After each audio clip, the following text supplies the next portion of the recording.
doute en train de vous demander, en me voyant saisir ce micro, c'est qui celui-là?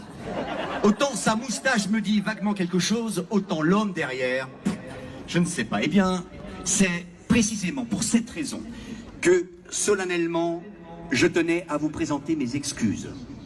Pardon. Pardon de ne pas être Danny Boone, ni Jean-Paul Rouve. J'aurais tellement aimé me présenter devant vous.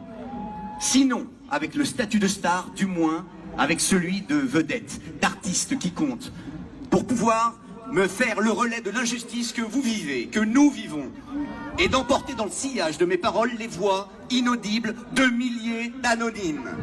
Et au lieu de ça, eh bien, vous avez qui devant vous? Un moustachu de 3e zone qui a bien peu de chances de renverser le cours des événements, ni de faire trembler la République. Eh bien, qu'importe. Vous l'aurez compris. J'ai un peu honte, oui. Un peu honte de faire partie de cette prétendue grande famille du spectacle qui subit de plein fouet une terrible épidémie. Une épidémie d'extinction de voix. Alors oui, j'en veux aux artistes, oui. J'en veux aux artistes, mais à ceux qui ont un nom, aux artistes qui ont une carrière derrière eux, qui n'ont plus rien à prouver. Pas parce que je considère l'artiste comme un citoyen supérieur, non, mais parce que l'art et l'artiste s'adressent au cœur des gens, qu'il a pour outil de travail les émotions de l'âme. Parce qu'il sait, ou plutôt, il devrait savoir écouter et comprendre les mots de la société, pour les retranscrire en chansons, en films, en œuvres littéraires, en peinture, en photographie ou autre. Mais sinon, l'artiste, s'il n'est pas ça, il est quoi? S'il ne se fait pas l'écho de la douleur et de l'injustice, qu'il soit humoriste ou dramaturge, Racine ou Jamel, même combat, il sert à quoi? C'est donc bien légitime de se demander où sont passés tous nos artistes. Les gars, les copains, oh, vous êtes où?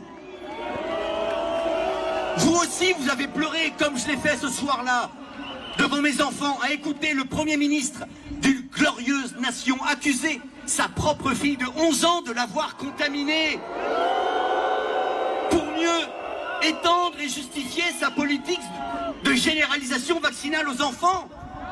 Mais Guillaume Canet, Marion Cotillard, il vous reste encore quelques mouchoirs. Vos yeux ne sont pas devenus totalement secs, secs de larmes et d'empathie. Stromae, t'es où? Jean Dujardin, t'aurais quand même pas passé trop de soirées interlopes au point d'être devenu sourd aux cris des aides-soignants, des médecins, des militaires, des policiers, forcés de porter atteinte à leur volonté fondamentale, à leur intégrité, sous peine d'être licenciés, de se retrouver à la rue, de courir le risque de se voir retirer la garde de leurs enfants. Cadmerade, alors c'est vrai, t'as oublié les codes. Code civil, article 16. La loi interdit toute atteinte à la dignité de la personne. Chacun a droit au respect de son corps. Le corps humain est inviolable. Romain Duris, Karine Viard, lorsque vous irez chercher vos Césars, avant de monter sur scène, vous montrerez votre passe sanitaire aux vigiles ou aux pompiers de service au bas de l'escalier, et puis bientôt accepter, sans broncher, de le montrer tout le temps, pour toute occasion de la vie. Olivier Pi, Philippe Cobert, Isabelle Huppert, Vincent Macken, Emmanuel Béard, Jacques Weber, ne me dites pas que vous n'avez pas pleuré ce 12 juillet lorsque le président de la République d'un respectable pays a exposé sa conception du progrès et qui récidive le 5 janvier en affirmant tout naturellement qu'une partie des citoyens ne sont plus des citoyens. Alors, après cela, vous oserez encore jouer Électre, Macbeth, Antigone, déclamant des vers qui prônent la vérité et la justice, quand on interdit à vos spectateurs l'accès au théâtre au motif qu'ils n'auraient pas reçu 30 microgrammes d'une injection dans leur corps. À quoi bon qualifier le spectacle de vivant si vous tous, vous faites le mort? Fabrice Lucchini, faut-il que tu aies vécu en compagnie de Jean de La Fontaine depuis 30 ans pour finir le col pelé par le collier d'une laisse idéologique comme le chien apprivoisé de la fable? Michel Fugain, Pierre Richard, Eddie Mitchell, Jacques Dutronc, vous n'avez pas fait tout ce chemin pour vous arrêter au dernier combat. Luc Besson, le dernier combat, c'est pas celui-là. Bernard Lavilliers, tu nous as dit la musique ne fait pas rire les dictateurs. Soit, mais il faut quand même qu'elle soit accompagnée de paroles, cette musique, hein? Alors qui pour les porter, ces paroles? Vincent Lindon, Sandrine Kiberlin, Catherine Deneuve, lorsque vous nous voyez défiler sous vos fenêtres du 6e arrondissement, pourquoi vous ne descendez pas avec nous? Tirez les rideaux n'occultera jamais la réalité de ceux qui sont opprimés. Vous avez peut-être peur. Oui. Peur de quoi? Je ne sais pas. Bien si, mais si, bien sûr. Mais oui. Peur de vous afficher dans un cortège de complotistes. Et peut-être pire, de non-vaccinés. C'est ça, Omar Sy, François Cluzet. Ce sont eux, les nouveaux intouchables, les non-vaccinés. Cortège d'infréquentables dirigé de surcroît par un meneur d'extrême droite, la messe est dite, disqualifié, hop, au rebut, je vous demande de vous taire. Ben, j'en profite au passage, monsieur Philippot, pour vous remercier.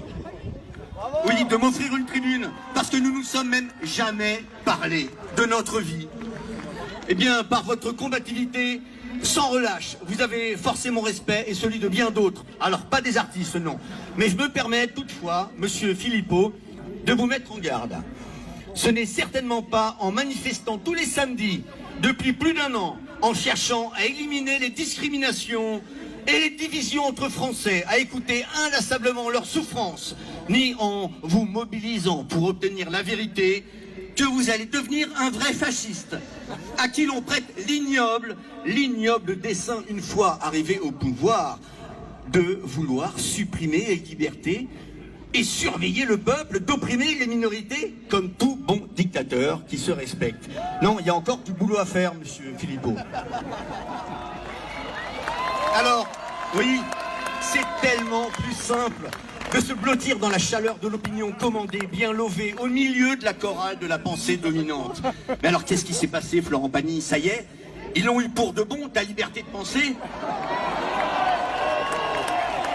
Gérard Jugnot, Thierry Lhermitte, Christian Clavier, le pass vaccinal, ce serait la liberté, mais laquelle?